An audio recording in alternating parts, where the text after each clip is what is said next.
Testing 1, 2, 3.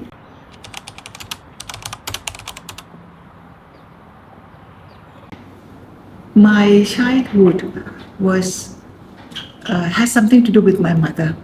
She's very, very concerned about me growing up. When I was 3 years old, at that time, she was with my father in the south, and she opened a bookstore, and she would be translating English books to me when I was 3 years old. That was how I was accustomed to hearing English. And she made sure that I would go to the best school in Bangkok. So she sent me to Rashinibun School, which is a Queen school. So my upbringing from school, 12 years in school, in this high school, up to high school. So I grew up with that kind of background. Then I was sent to India to do my first degree in philosophy. That was quite an exposure, and lots of, I think, first time to experience suffering of having to be away. Very much unlike American girls, you would be exposed to outside world early in your age, but I was not exposed. So that was very difficult time. But I never thought of going home. I knew that I had to finish my education here. But lots of suffering, in particularly the first month, when I couldn't really pick up English yet.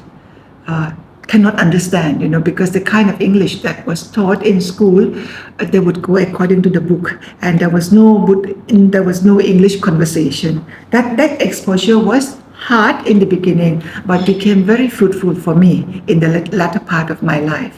Then after that, I came home. I came back to Thailand, and I was teaching for 1 year to realize that the experience and the education that I had is not sufficient.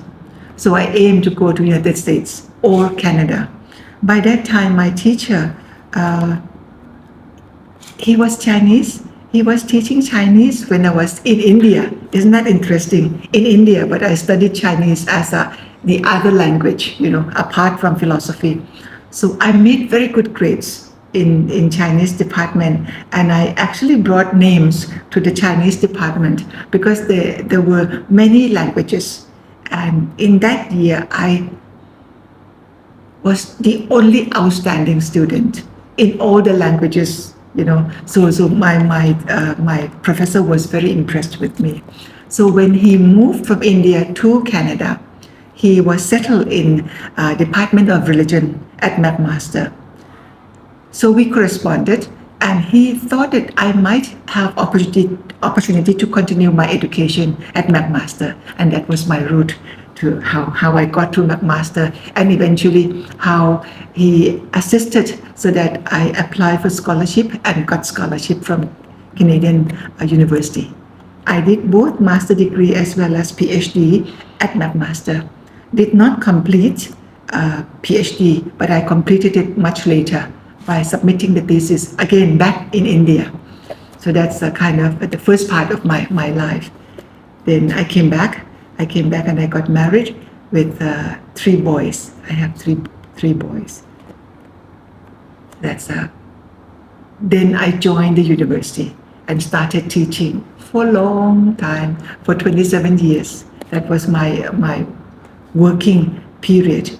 But during the working period, I was also exposed to attending conferences, international conferences, since 1971 maybe. Before that, 1970, I already started attending conferences in different parts of the world and become more exposed to the outside world. The important one that actually made me come to the turning point was the one 1983, I think 1983. I was invited to Harvard University to attend a conference on religion, women, religion, and social changes.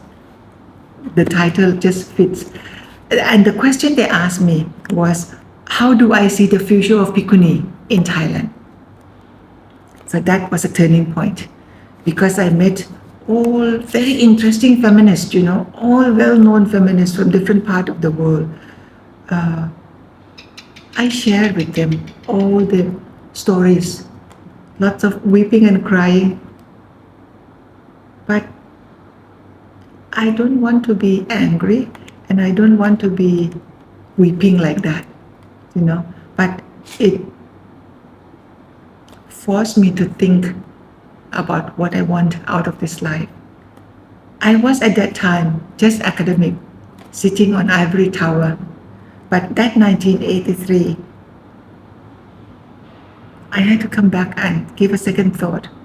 If I'm the only one in this country to know about the Bhikkhuni issue, but I'm not doing anything to bring about social changes, that was the theme of the conference, Women, Religion and Social Changes. If you have all the information, but you're not doing anything to bring about social changes, your knowledge is next to nothing. So that was the time that I really become more serious. 1984, the next year, I started newsletter connecting women from different parts of the world. The newsletter is called Newsletter on International Buddhist Women's Activities. That's how I got started to be more active, both academically as well as in my social involvement. I was more and more exposed to Buddhist women from different parts of the world. At that time, my mother was ordained, so I knew her struggle, but her struggle was local here in Thailand, not connected to the outside world yet. So through the newsletters, I was much connected, getting to know many people outside. And 1987, I was one of the co-organizers to organize the first conference on international Buddhist nuns. 1987. This happened in Bodh Gaya, India. In 1991, I organized another conference called International Buddhist Women. I felt that it is not enough to focus only Buddhist nuns, but the space should be expanded to include all Buddhist women. Because by doing that, Buddhist nuns are included in Buddhist women, So since then, we have agreed, there were 3 co-organizers, we have agreed that this conference will be Conference on International Buddhist Women. And it has changed the name into Sakayatida, you may be familiar with. And they start calling the first one, First Sakayatida, and calling the second one, Second Sakayatida. And the third one was in Sri Lanka. And that's how it got evolved. More than 20 years now, we have been meeting in different parts of the world. I stepped out from Sakayatida in 1985 after Ladakh because I was more concerned now about my own life to become Bhikkhuni.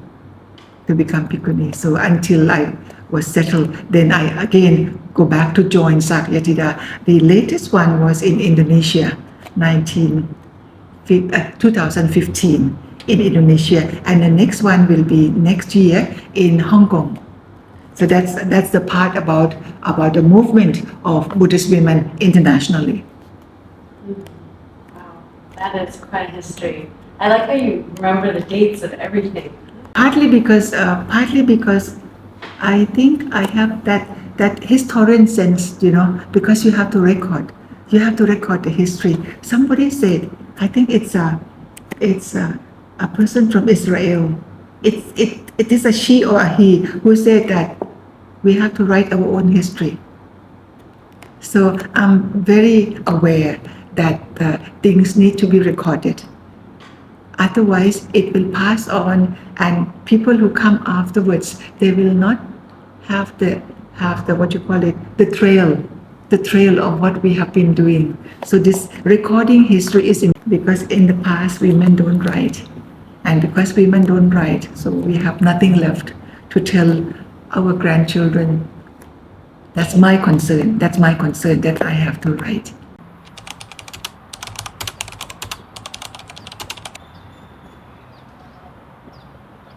Female monk, yes, female monk. Because when the Buddha gave ordination, it is the ordination of a female monk. It is called Bhikkhu and Bhikkhuni.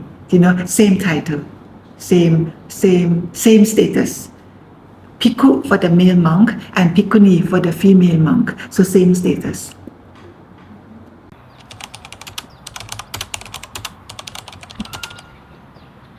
Very good. The first book, I have to talk about the first book that turned me to feminist with gratitude.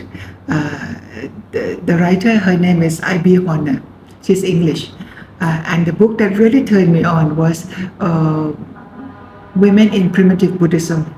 I'm still teaching this book in class, because English is a bit difficult, and our Thai students do not quite understand if they read on their own. So I'm still teaching this.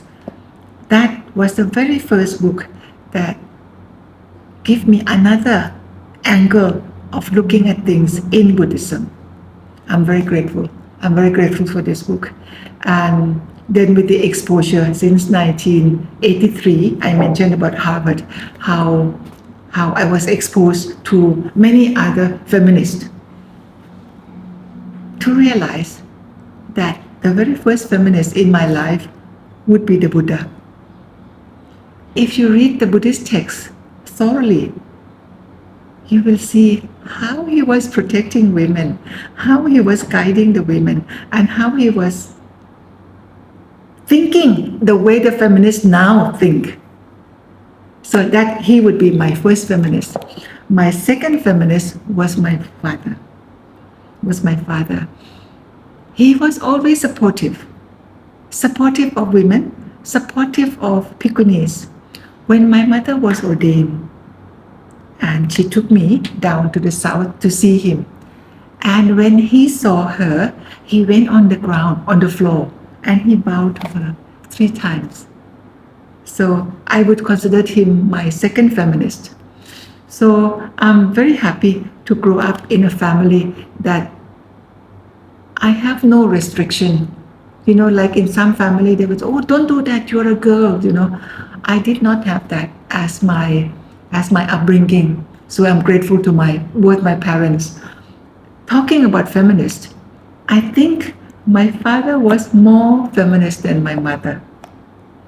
My mother she would follow the traditional way, of telling daughters not to do this, not to do that, but not my father.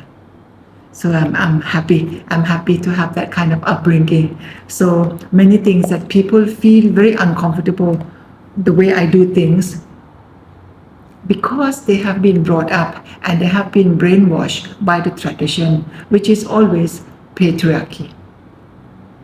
But I didn't have that. So I do things the way I do most naturally. But people who have been growing up in this patriarchy context, they would feel that to do what I do is very difficult. But for me, it's only natural. So I'm grateful for my own upbringing. I think it's very important to have a positive setting in your own family, so that you are not being framed. Because you are a woman, therefore you have to think only this way, I didn't have that to start with. So it becomes much easier for me to be as I am.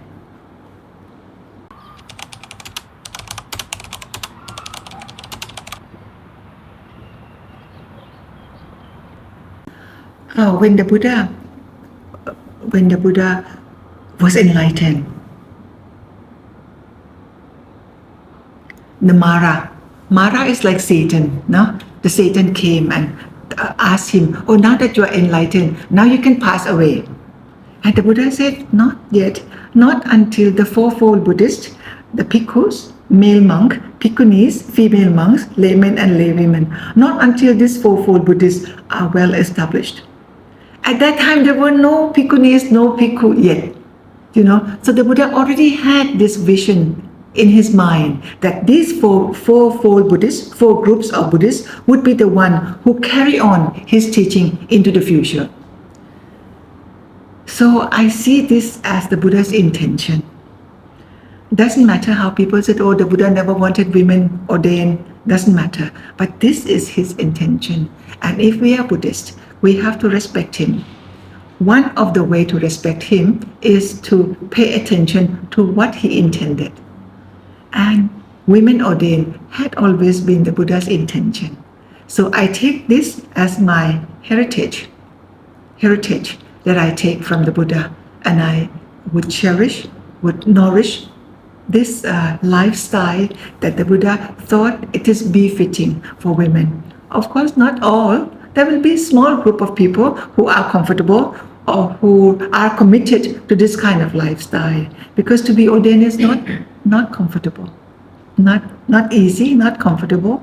You have to lead a certain kind of lifestyle, just to give you an example, you're not supposed to eat after 12, like that, So coming from lay life, you know that how difficult it is, because usually my big meal used to be my dinner. And to say that you eat up to 12 o'clock and after that, you're supposed to drink only, drink juice but not to eat. So that must be you must lead a committed life in order to be ordained in Buddhism. So it is not the path that is for everyone. It is only for few, but the path should be open even for the few, so that they can fulfill the heritage given to them by the Buddha.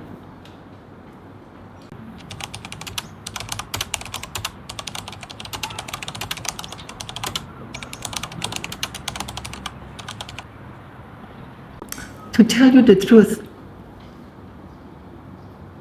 I was not concerned. I was not concerned. It's my life, I'm doing something with my life, I was not concerned about what kind of response. I'm doing my job, this is a very committed life, I'm responding to the Buddha. So really, I was not thinking so much about how people would react, how people would be responding. Of course, I learned from my mother's time, it was difficult for her also. But I didn't realize that the response in the beginning would be so negative, and it would be so widespread, because the time from my mother to my time, there's this big change, because my time is what you call social media. Social media was so strong. So when one person doesn't like it and he posts his idea on it, there would be so many people joining in this negative energy. And I was surprised. How people spend much time and energy to express this negative energy. I was surprised. That took me as a surprise. But somehow we survive. We survive because we trust the Buddha. The Buddha said, Dhammo have rakati dhammacharing. One who follows Dharma, Dharma will protect that person.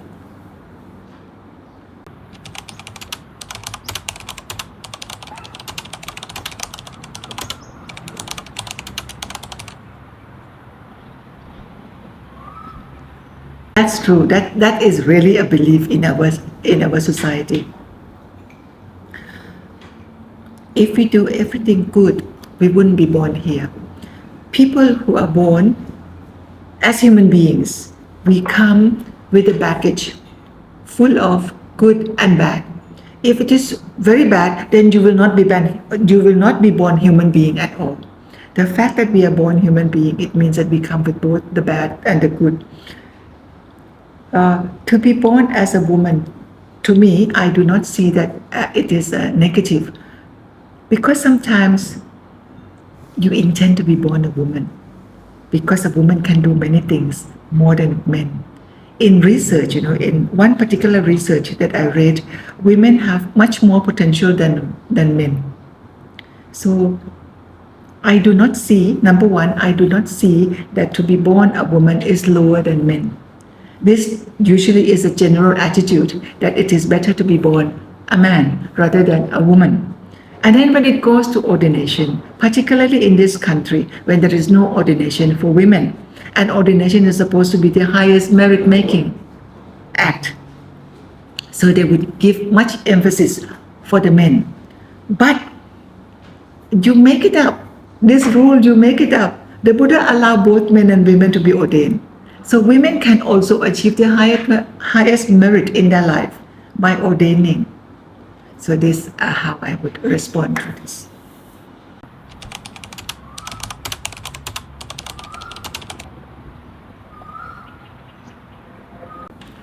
Read the next paragraph. The next paragraph says that men are also obstacle for our spiritual journey. So because we allow only male monks in our society, we have only male monks teaching us. So they are teaching us what is important to them. So now when we have female monks, the female monks will also say, oh my dear child, my dear daughter, you have to be very careful. The male will also be obstacle to your spiritual journey. It is only fair.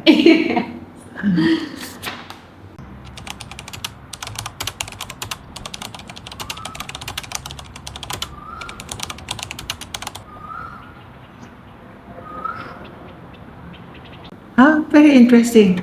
Very interesting. I would imagine so. I would imagine so because of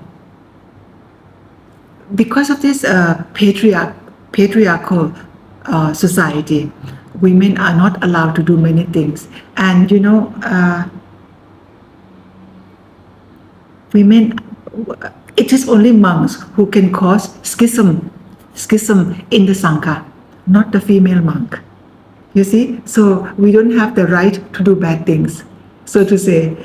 So I would imagine that if we come to this world with both good and bad, we tend to pick up on the good ones and continue with the good ones. It is only logical that we would believe that we would have a better rebirth.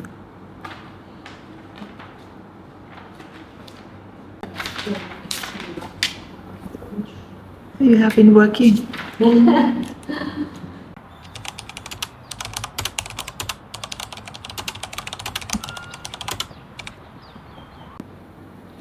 Just like your parents, if your parents have both son and daughters, the parents always be more particular about raising daughters.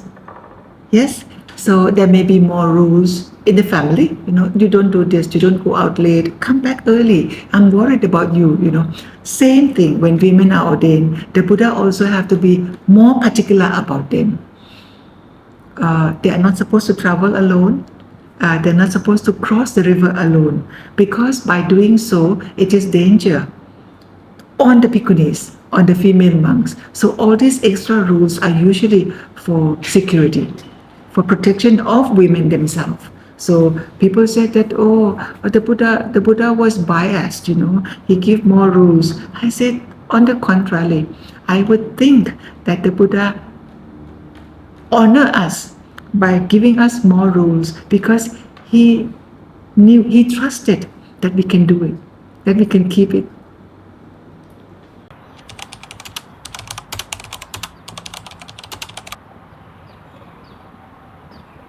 It is part of our life, whether it is philosophy, the work of in your head only, but I think it depends on how you look at Buddhism. I think Buddhism provides very sublime philosophy.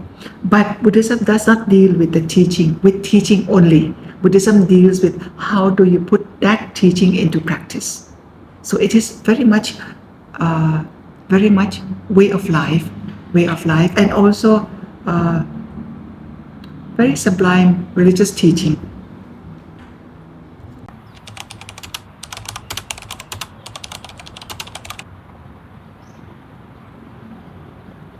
Oh, that's very interesting.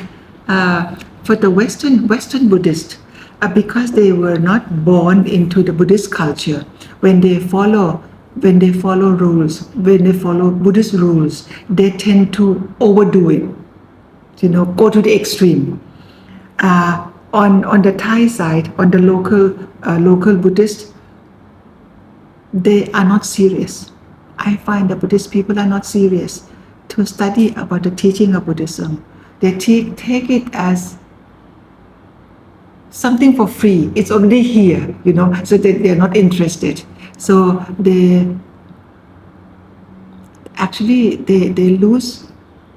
lose much for being Buddhist, but not understanding or not interested to follow Buddhist teaching.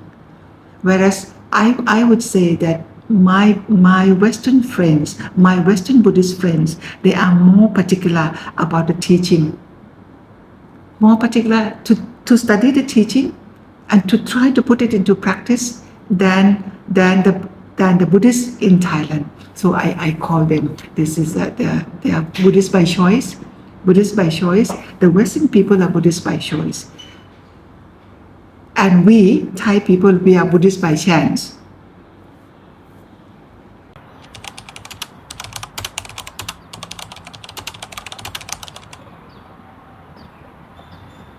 I think Western people or people who are born outside Buddhist, Buddhist society, they either come to Buddhism through reading Buddhist texts, or otherwise they jump into practice, start meditating. Either way is not enough. Buddhism is about both. You have to study the teaching and see how you can put the teaching into practice. Meditation is nothing but the text, you live the text, so to say. You live the text. So you have to come both ways. If you know only to practice, some people are very mindful to practice only, but you don't know the teaching. Buddhism is only for your life, this life. Buddhism you will not be able to hand over Buddhism to next generation. If you only focus on being mindful or focusing on meditation alone. So you have to have both. When the Buddha started teaching, when he established the Fourfold Buddhist, he said, number one, they should study his teaching. Number two, put it into practice. And number three, they must be able to defend. If you put it into practice without studying, how can you defend? So these three must come together. Very important. Just go and straight into practice without understanding the context of the teaching. You will not be able to know when you go wrong. So I think combination is very important, and combination of these two, you must have the product. The product is that you must be able to defend and you must be able to spread. So it doesn't come one or two, but 1, 2, 3, and 4. So you see that how can you combine these 4 together? If you jump into number 3 without 1 and 2, then it is not. It is dangerous.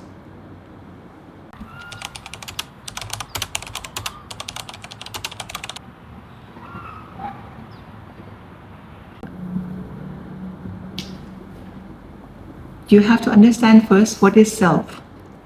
Yes, so Indian context, self means that which is permanent, that which is eternal. Self, Buddhism wants to say no, that there is no such thing as permanent and unchangeable. But self is that which keeps changing all the time. So that's why Buddhism focus on this, momentariness. It is true for now, but then it keeps changing. So we have to understand within the context, when the Buddha said no self. To understand no self, you have to know what is self. What was self that was discussed before the Buddha? And the Buddha denied that.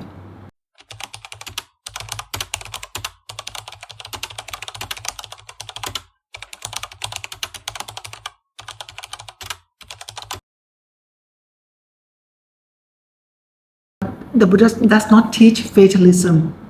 It's not fatalism. If this is your karma and it cannot be changed, that is not Buddhism. The fact that I look like this, it's because of my past karma. That's why I'm born with this look. But with this look, what I will do is up to me. I will have choice.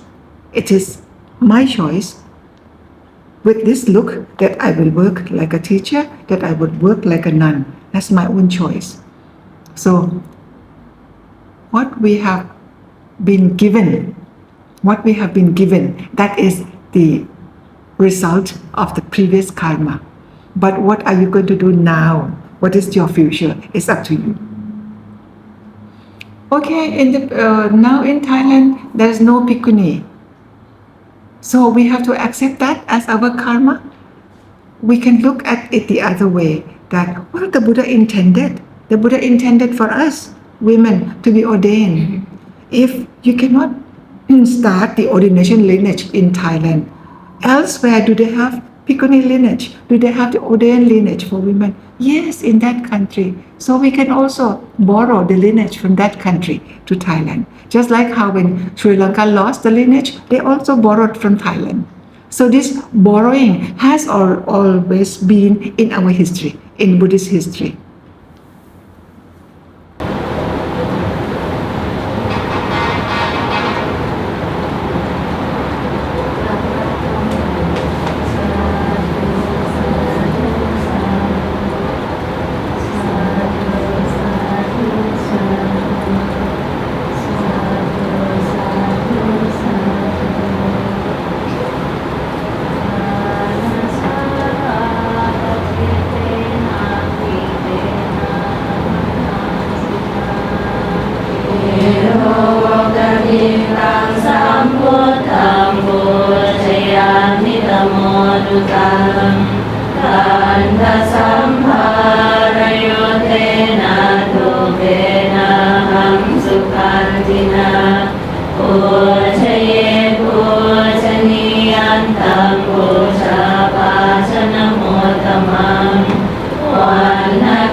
Punya pisan tang